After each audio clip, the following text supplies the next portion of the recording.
Safe الائمہ بیان کرتے ہیں کہ سیدنا امام ابو حنیفہ رحمہ اللہ جب قرآن و حدیث سے کوئی معاملہ اخذ کرتے تو سوال کرنے والے کو اس کا جواب نہیں دیتے تھے جب تک کہ سب اس کی تصدیق نہ کر دیں۔ امام ابو حنیفہ کے 1000 شاگرد جب کوفہ شہر کی مسجد میں پڑھاتے تھے تو ان کی تمام کلاسوں میں شریک ہوتے تھے۔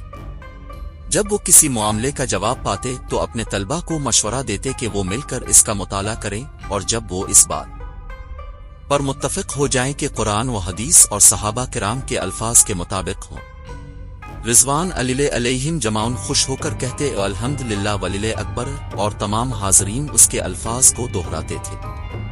پھر وہ ان سے کہتا کہ اسے لکھو۔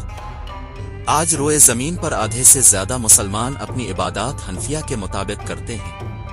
حنفی مکتب نے اسلامی تاریخ کے بڑے حصے بشمول عباسی اور عثمانی ادوار کے لیے اسلامی سرزمین کی اکثریت میں عدالتی مقدمات کا فیصلہ کیا ہے۔ یہ امام الادھم رضی اللہ عنہ کی میراث ہے۔